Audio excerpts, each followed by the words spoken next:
again to Ask IITians Learning. So, do you remember in our previous section of this class, we discussed about Mendeleev's periodic table, Daubigneur's triads, Newland's octaves. So there were different things that we discussed about this last chapter of 10th grade, that is the periodic classification of elements. Remember? So today we are going to start with the last category or the last periodic table, which is by far the most efficient and is the highly used one. So without wasting time, let's start our learning process. So before we proceed, this is the part which we are going to cover in our today's section. And that is the position of elements in the modern periodic table. So it is the modern periodic table which is the one highly used in our day-to-day life nowadays. You already remember the reason why we started working towards the periodic table, right? All right. So this is just a snapshot of the periodic table, the long form of the periodic table, how it looks like. Okay. So first of all, we need to know exactly what is this periodic table, who found it, and what are its advantages, disadvantages. The entire thing we'll be discussing in this section. So you remember the Mendeleev's periodic law? Yeah. So in the Mendeleev's periodic law, it said that the physical and the chemical properties of elements are the periodic functions of their atomic masses. Mr. Mendeleev arranged all the elements which were discovered at that time on the basis of the increasing atomic mass. Because of which we realized that he faced some repercussions. Remember? There were many disadvantages of it, like position of hydrogen, then some of the elements which were having higher mass were placed afterwards. Okay. And some of the elements which were having lower mass were placed afterwards the elements which were having higher mass. Okay. Then another problem was that the position of isotopes could not be explained by his manner. So because of this, there came another completely new table which were more broad, which were more in sync, and which contained even higher number of elements without any issue. Now that was our modern periodic table. Now the entire modern periodic table was having one single change, just one single change, and the change you'll find here. So first of all, we'll discuss about who discovered it. So this was discovered by Mr. Moseley. Okay. Mr. Moseley discovered it. And what did he say? He said that the physical and the chemical properties of the elements are actually the periodic function of their atomic numbers. Mind it, numbers and not masses. Now, thanks to your junior grade section, you already are aware that what exactly are atomic numbers. Atomic numbers are basically a number. Atomic number is basically just a number which is trying to represent the number of protons present in an element. Right? What are the number of protons?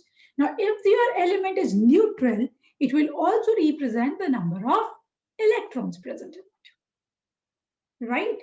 So he said that if you arrange all the elements in the increasing number of their in the increasing order of their atomic numbers, then what we'll get is our modern periodic table. Now, the next question which arises in everyone's mind is, what is the reason for this sort of periodicity or this sort of regular behavior of properties? which means that you know that these properties are again repeating in themselves. So what is the reason for that? So the reason for it is the repetition of the same outer shell electronic configuration. So basically, it is the outermost shell electronic configuration which keeps on repeating. And because of that, the properties are getting repeated. All right. Now, we come to the next part. So if you just remember from your grade 9, as an example, remember that lithium with an atomic number of 3 is having a configuration of 2, 1. So 2 electrons are found in K shell, whereas 1 electron is found in L shell. Same way if I talk about sodium, whose atomic number is 11, its electronic configuration was 281.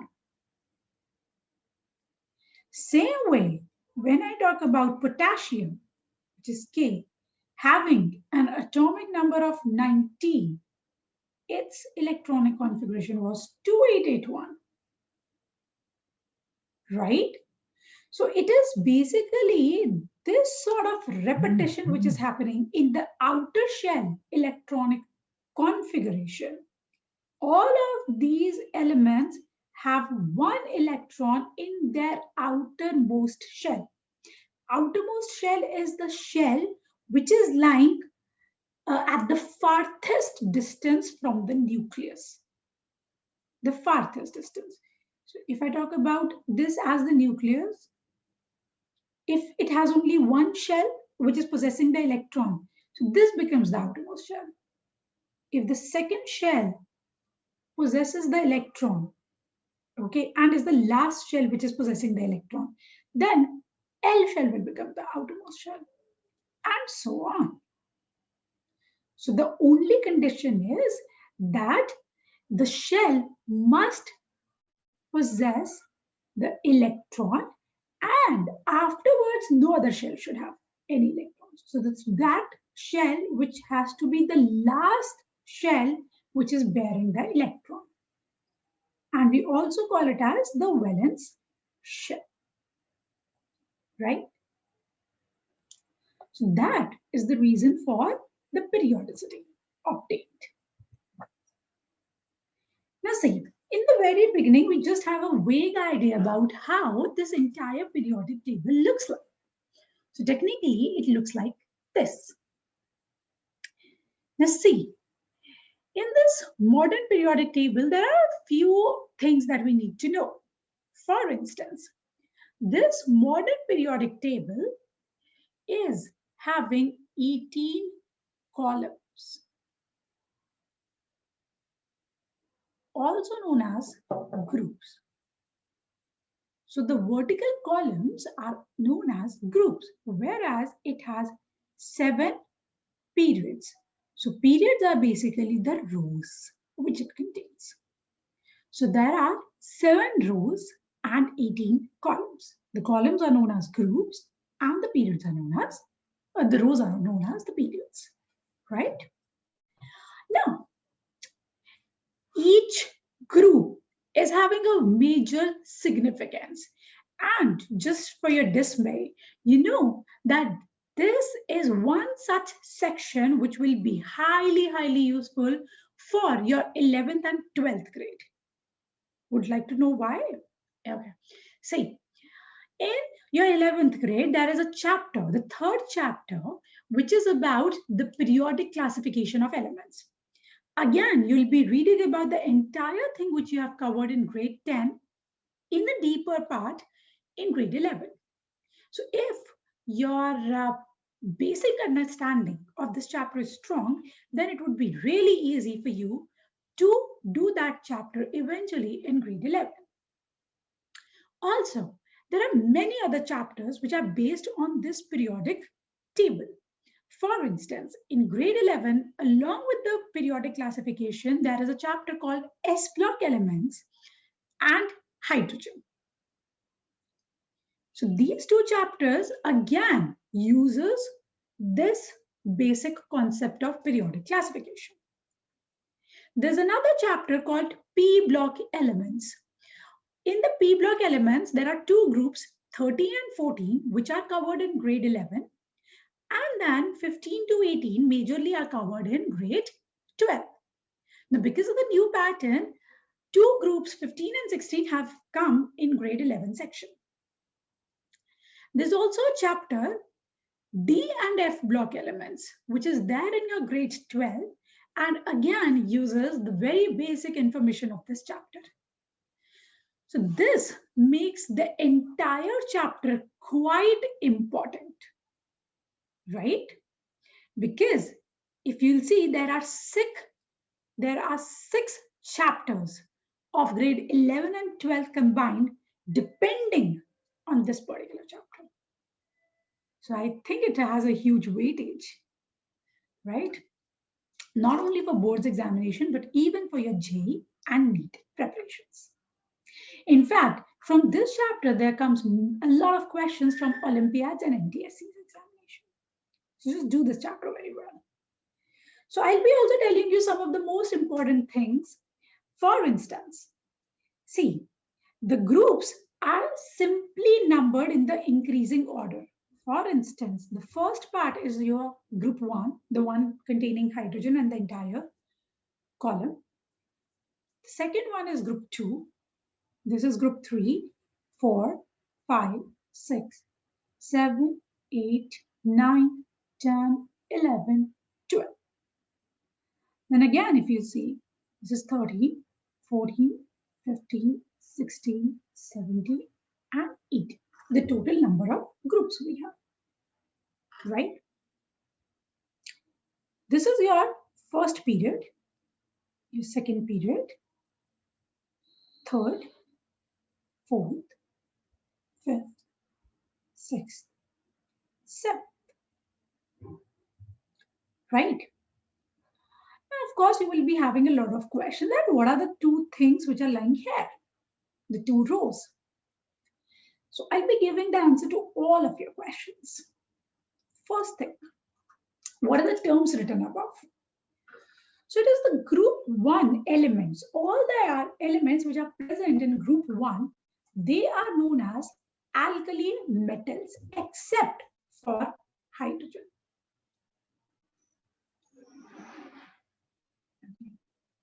All the elements which are present in your group 1 except for hydrogen are known as alkali metals. All the elements which are present in your group 2 are known as alkaline earth metals. Alkaline earth metals. They are also known as rare earth metals.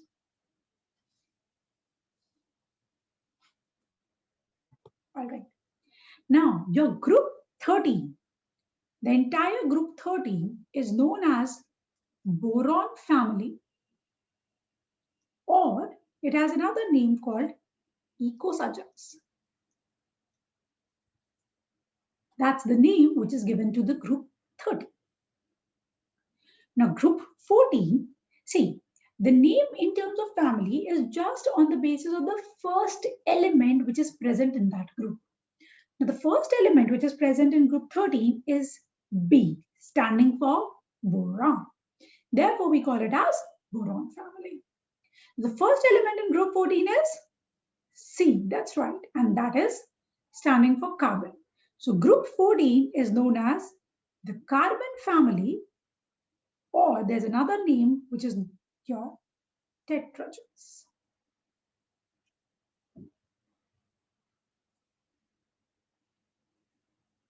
Now, group 15, of course, should be named by the first element.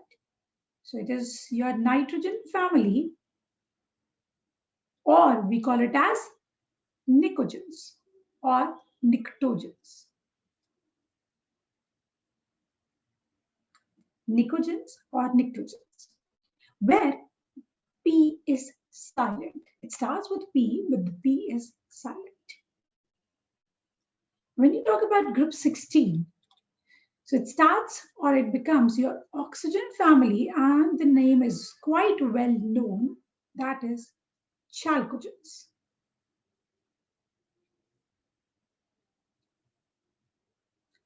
Now, group 17, as the name has already been given, is your fluorine family, which is more evidently known as halogens. So no one realizes it by the name of, or knows it by the name of group 4, fluorine family. Either we know it from group 17 or we know it by halogens. Now your group 18 is known as your noble gases. It's a very common term which we use, noble gases, or we call them as inert gases, or we call it as zero group elements on the basis of its valency. So if you remember from 9th grade, the valency of the noble metals because of their complete outermost configuration is 0. Or we call it as aerogens. These are the varied name for group 18. All right. In total, we have 118 elements present in this entire periodic table. Total 118 elements. Now, there's another thing which I would like to tell you. See, group 1 and group 2 together are known as S block elements.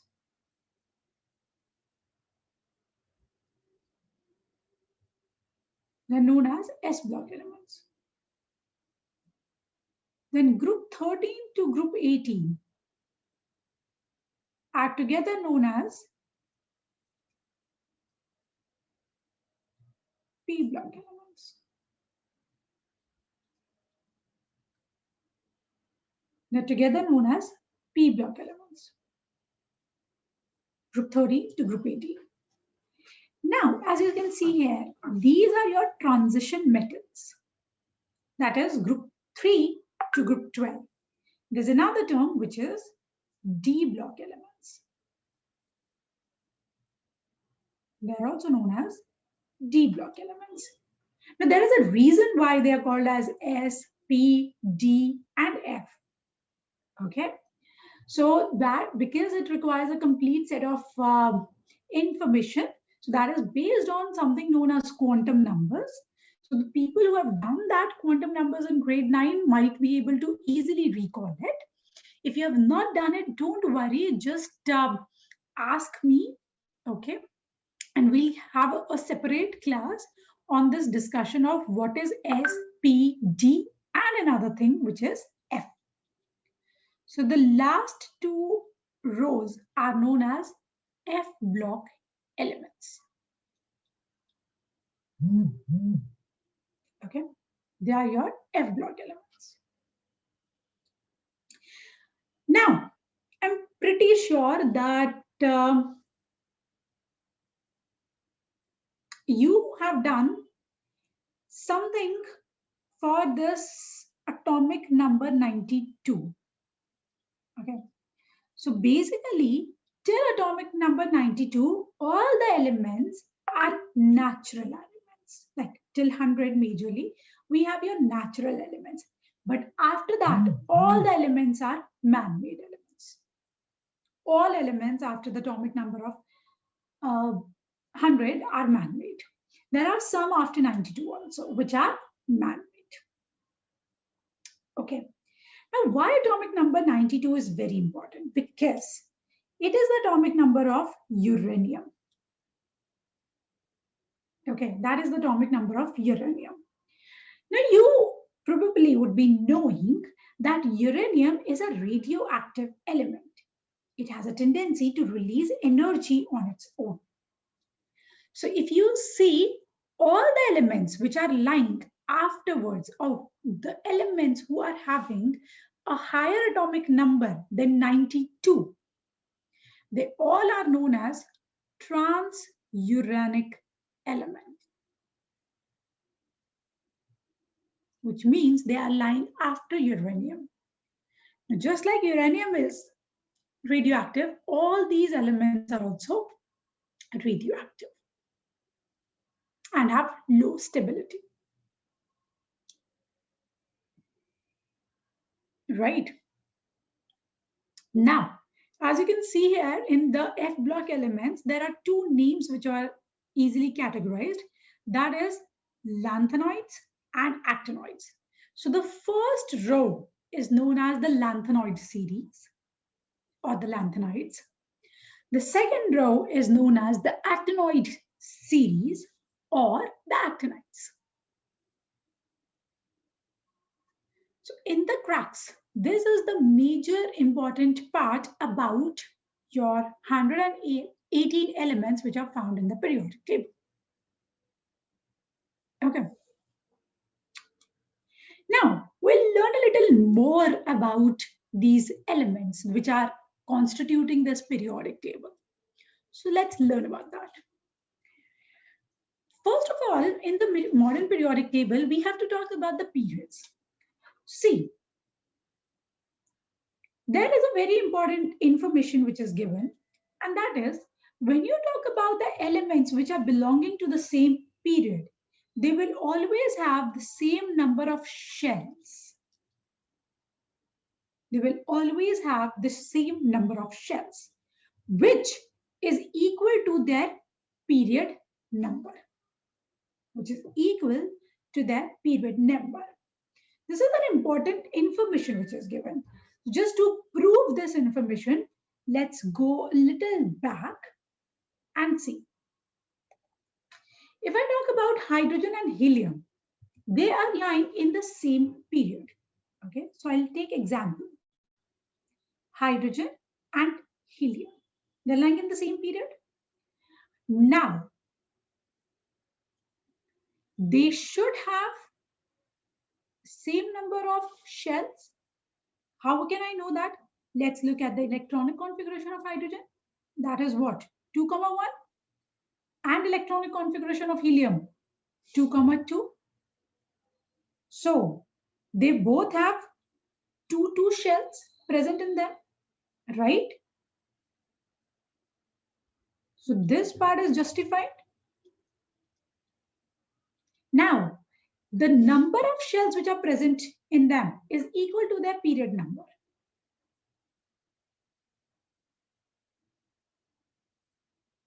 Okay. So then, if you talk about the, oh, my bad. I think I took lithium and, yeah, one second. I'll just rewrite their configurations. My bad, guys. So the electronic configuration of hydrogen is 1 and the electronic configuration of helium is 2. So they have the same number of shells, that is 1, and the number of shells should be equal to their period number. So the number of shells is just 1. So their period number should also be 1. Right? So they are lying in the first row or the first period. So it justifies it. If still you're confused, let's take one more example.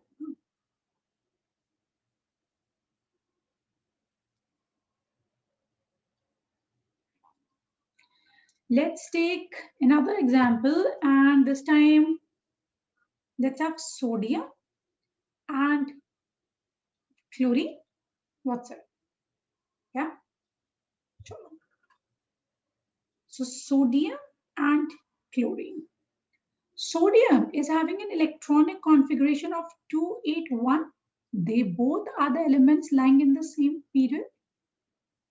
And I'm only taking that element whose electronic configuration is well known to you. Okay. Whereas the electronic configuration of chlorine is what? 287. So the same period elements should have the same number of shells. And that's correct. They both have same number of shells. That is 3 in each case. Right? K, L, M. Now, whatever is the number of shells present in them, that would be equal to the period number, right? So your number of shells are equal to the period number. So your number of shells were 3. This has to be the period number 2. So see, isn't it lying in the third period? Yes. So with the help of their electronic configuration, it is very easy to identify the location, or at least the period, the row in which the elements will lie, right?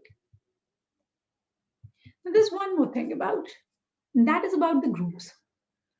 So this is the part which we have just covered. In fact, we have done a little more than this. Okay, that the first period elements, the first group elements are known as alkali metals, second group elements are known as alkaline earth metals, and so on, right? But to remember these elements is not that difficult. And what I want from you is to remember few of the elements, at least of the periodic table, which is not a tedious task. And I'll be giving you certain mnemonics to remember them. For instance, for the first group, we can easily remember it as Helena kare Rab se faryad. Helena kare Rab se faryad.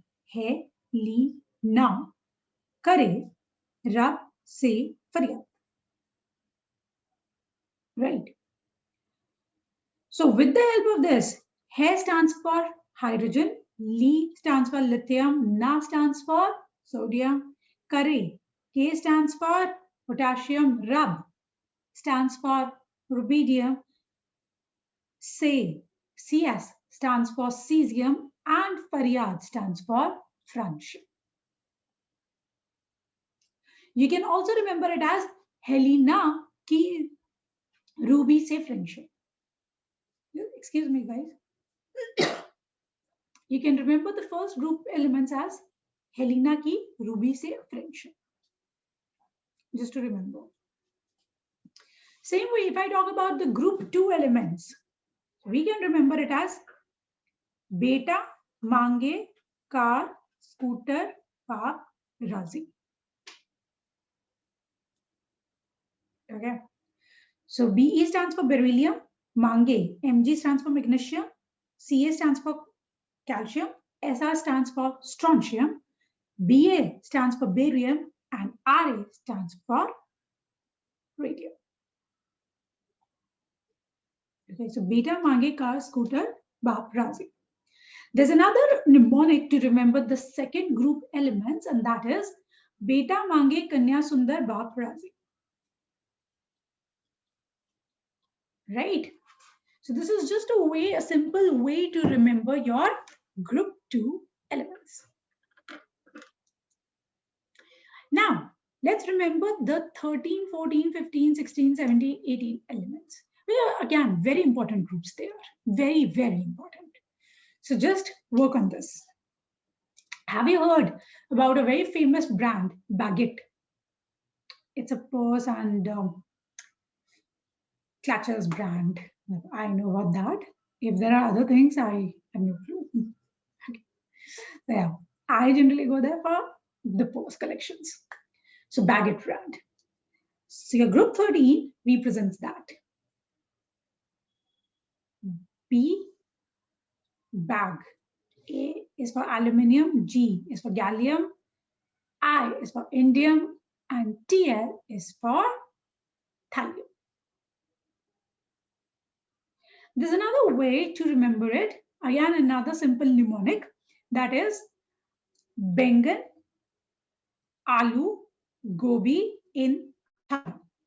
Just, you know, that these mnemonics have no meanings. It's just a simpler version to remember the basic elements.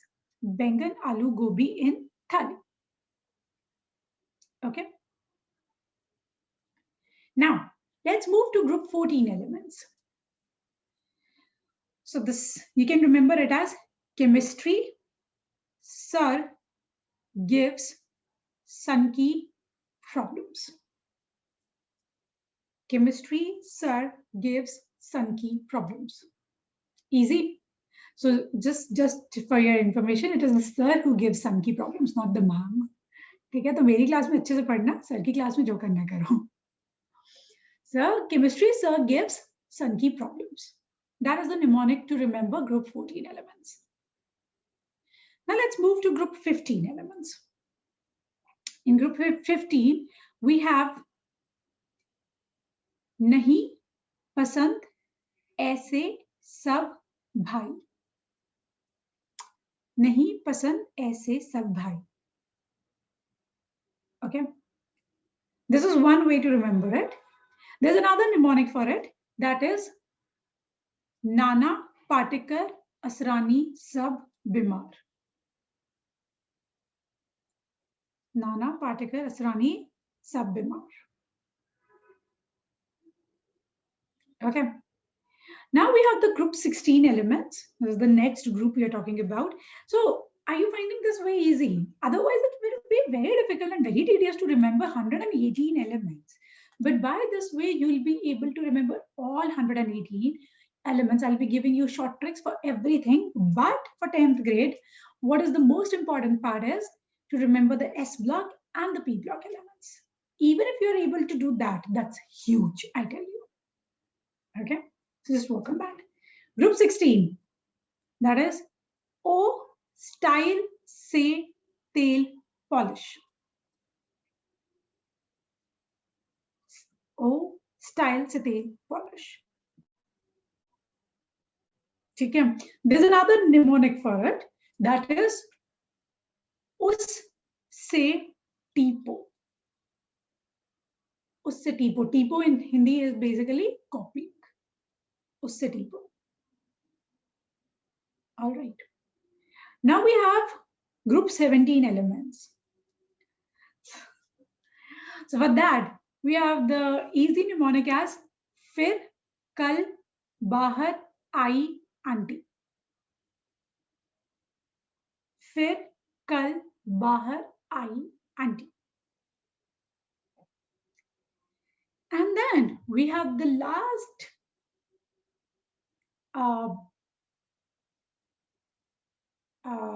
the last one, the last group is he, ni, ar, kar, zi, run. He, ni, ar, kar, zi, run.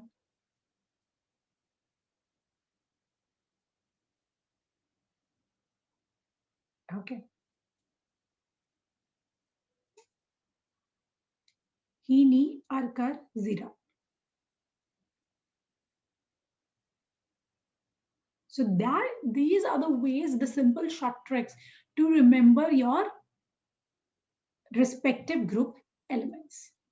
Easy way, understandable, doable. Yeah. So that was about the groups part. Okay, so these are the explanations, the groups that I have given you about these elements, and then there is further why they are known as S block and P block. So that part you have to take a separate class for that. All right. Now, we'll first talk about your alkali metals, which is your group 1 elements. And as you've seen, these all are your alkali metals, excluding this part. This part represents hydrogen. So the elements which are lying in your first group, that is your lithium, sodium, potassium, rubidium, cesium, they are known as your alkali metals. Okay.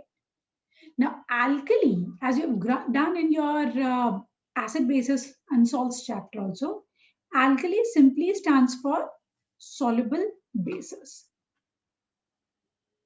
So basically, these elements, hydroxides, are soluble in water, which are known as alkalis, and hence this entire group got its name as alkali metals.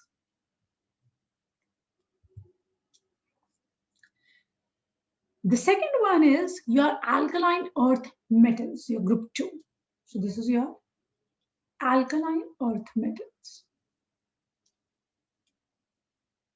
which are also known as your rare earth metals.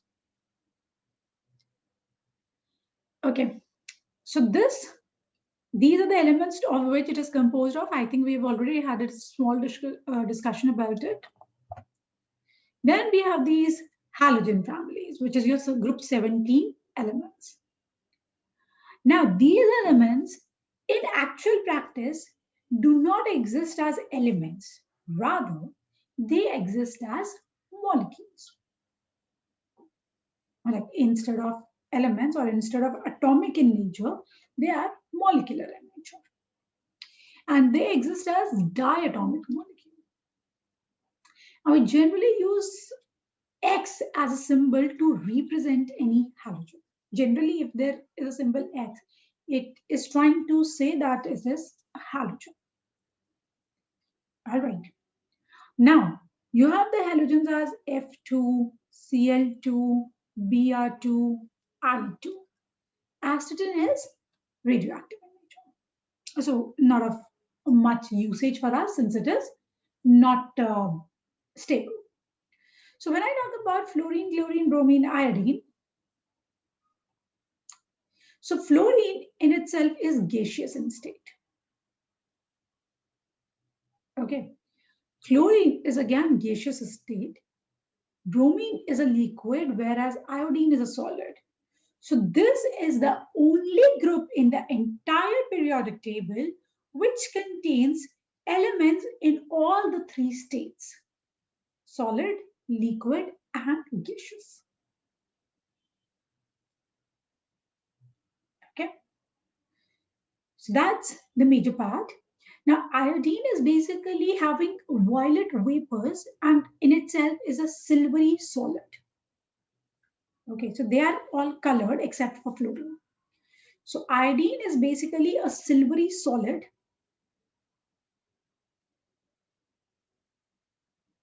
whereas its vapors are violet with purple vapors. Now, bromine is a reddish brown liquid, whereas chlorine is a greenish yellow gas. So the three elements of and even estrogen is colored. So when I talk about these elements, chlorine, bromine, and iodine, they are colored, whereas fluorine is not colored. That is the only element which is not colored in this group. Now we have the noble gases, as we have already discussed, that these noble gases have zero valency, so they are non-reactive in nature, and is also found in trace amounts in nature. All right. Just for your reference, that when you talk about S and P block elements, so they together are known as representative elements.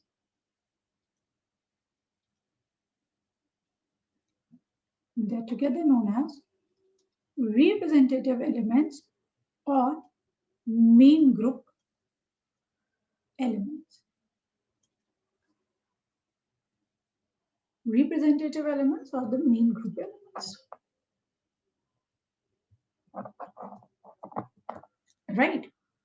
So that is the basic crux about the way the entire periodic table looks like and what are the major terms involving this modern periodic table. Now, we talk about the other classifications which are present in the modern periodic table.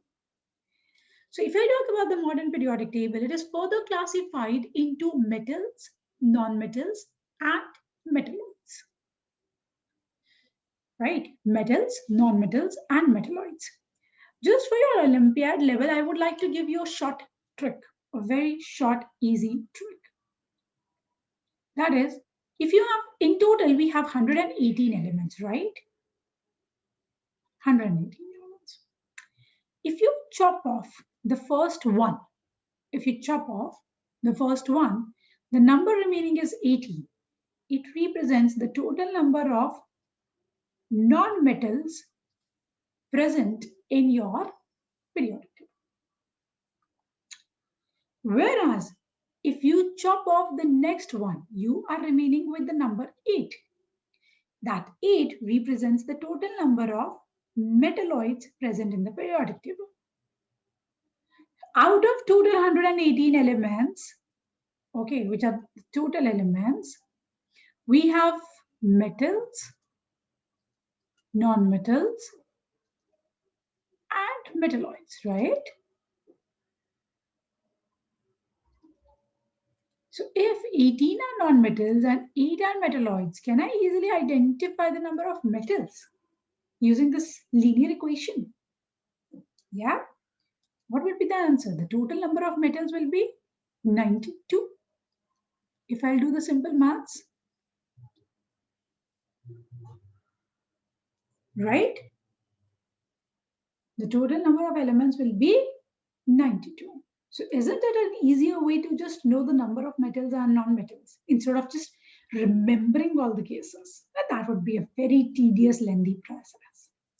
Yeah. All right then. So when I talk about the metals, what is the speciality of metals? As you've done even in your lower grades, that metals are electropositive in nature. And you have, of course, have done it in this grade itself under the chapter of metals and non-metals. You've already done it. So metals are electropositive in nature. Now, if they're positive, so they can become positive only when they lose electrons. So they form bonds by losing electrons. And they generally form cations. Okay. In majority of the cases, you'll find that the oxides of metals are basic in nature. This is something you again have done in your metals and non-metals chapter. So this is just a revision for you. So oxides of metals are basic in nature, where it is not the only category for metallic oxides. Remember, metallic oxides can also be amphoteric. Just for instance, zinc oxide, aluminum oxide, chromium oxides. So they are also amphoteric in nature. The next classification is the nonmetals. As you know that nonmetals are electronegative species, or they are electronegative elements, because they form bonds by gaining electrons, and they generally form anions. They form anions. In general cases, or in majority of the cases, the oxides of nonmetals are acidic in nature. They're acidic in nature. But again, as you've done in your metals and nonmetals chapter, it's not always. In general cases. So in majority of the cases, they are acidic in nature, but there are cases in which they are neutral. For instance, water. Water is an oxide of hydrogen, which is a nonmetal, which is not acidic, rather it's neutral. Another example could be NO, N2O, CO. They all are neutral. That's not acidic, right? And now let's move to the third classification, which is metalloids. Now, these are the elements which show the properties of both the metals as well as non-metals. So they are like somewhere intermediate. They're not exactly or purely metals, nor are they purely non-metals. So their properties lie intermediate and are known as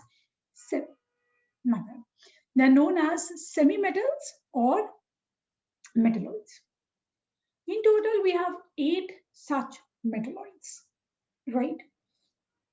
These metalloids are boron, silicon, germanium, arsenic, antimony, acetylene, tellurium, and polonium.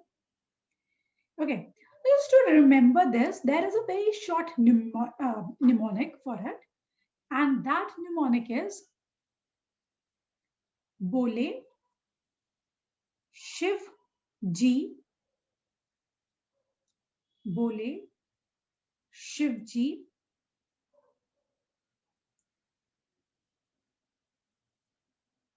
Ari, SC, आत्मा तू पाए।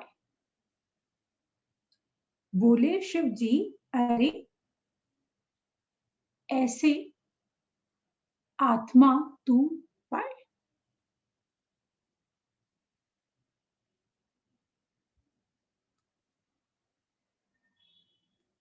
Alright, बोले शिव जी, अरे ऐसे ऐसे आत्मा तू पाए.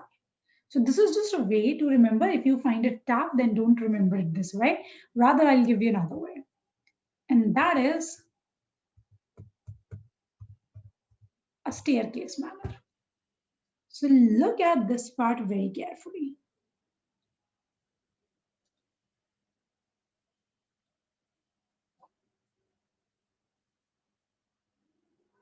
Remember, boron, bole, shiv, ji.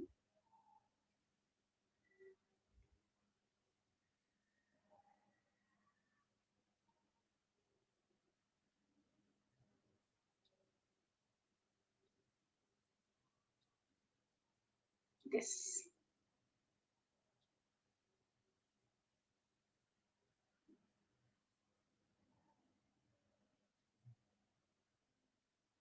So can I say this is like a ladder?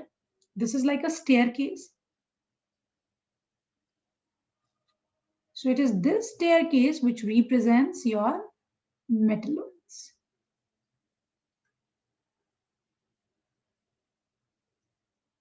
Is this staircase representing your metalloids? Right? So this way, either you can find it out. All right. And these metalloids, as you can see, like basically it is segregating your metals, which are lying on the left, with the non-metals, which are lying on the right. So by this way, you are getting, like there is a segregation happening. All right. So this is just a way to remember your metals, non-metals, and metalloids. So that's all about your basic periodic table, that is your modern periodic table. And now let's quickly move to some questions. Based on the entire lecture that we have done today, let's quickly talk about certain questions and let's see how much we can remember in today's lecture. The first question is, why do you think the noble gases are placed in separate group? Why? Any idea? Right. So they are present in a separate group because of their inert nature.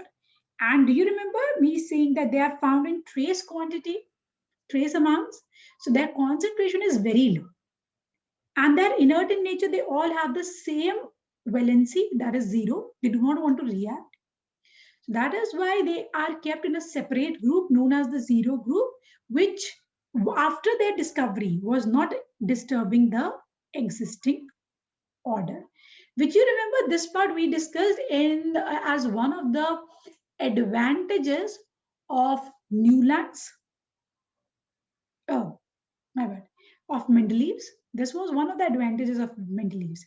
A very brilliant part, that even when these elements were not discovered at his time, when they were discovered and they had all sorts of masses, so they did not disturb the existing order of the Mendeleev's periodic table. This is one of the greatest advantages of it, right? Another question. How could the modern periodic table remove the varied anomalies or the anomalies of the Mendeleev's periodic table? So another way of asking this question could be, why would you prefer modern periodic table over Mendeleev's? What are the advantages of modern periodic table over Mendeleev's? So let's talk about its answer.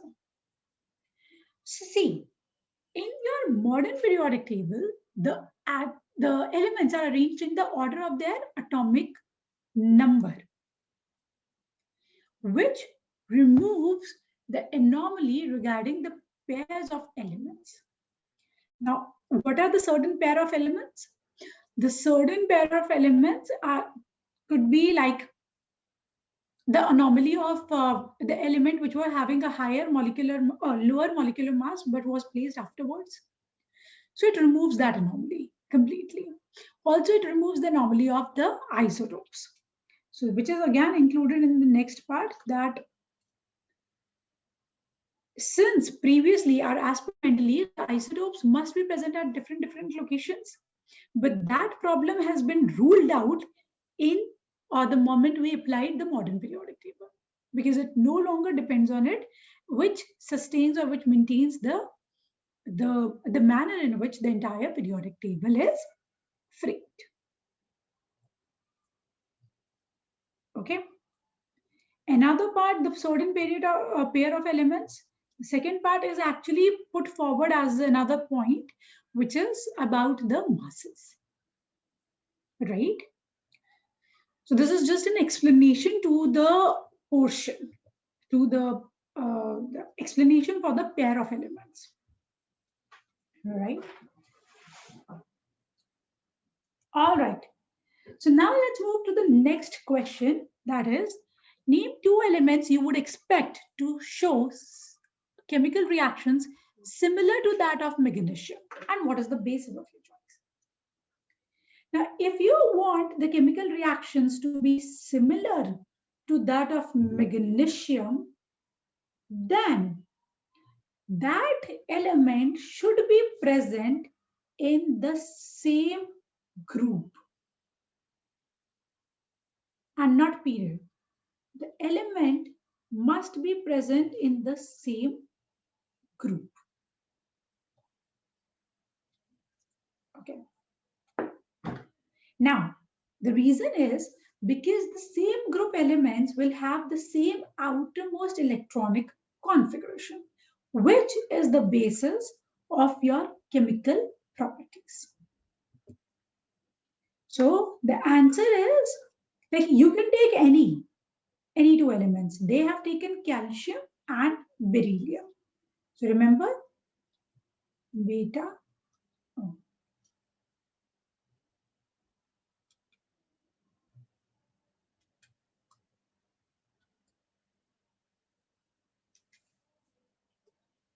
beta mange car scooter. So this part is beryllium, Mg, and calcium. So they have given you magnesium and they asked for two other elements which were having similar chemical properties to with in accordance to that. So beryllium and calcium, since they are lying in the same group, okay. So that is the reason, that is the basis of your choice, and they all have the same two valence electrons. And the only reason is when you have the elements which are lying in the same group, they have similar electronic configuration. So same valence electrons and similar electronic configuration when the two elements are lying in the same group. Right? I hope we are clear with this. All right, let's move to another question, and that is, name three elements that have a single electron in their outermost shell. I think in the very beginning we did that example only. Then you have to name two elements that have two electrons in their outermost shell. We just did. And three elements with filled outermost shells. We all know what would be the answer. So the three elements with one electron, we already did. Lithium 2,1, sodium 281, potassium 2881. Two like elements which are having two electrons in their outermost shell, that is magnesium and calcium. So magnesium is 282 and calcium is 2882. Right? And the elements having filled outermost shells. So filled outermost shells means they are your noble gases, right? Or zero group elements. You can take any example: helium, neon, argon, xenon, radon, krypton, any three you can pick. Right? Easy? Yeah. So that's all for today's learning. So it was great having you as an audience for today's section and today's class. Okay, so we'll meet again with a new topic, and the new topic for your next class will be about the various strands which we found in this periodic table. So just stay tuned and keep watching, keep learning from us, guys. Yes, this is me, Bhavya, signing off. Take care. Bye-bye.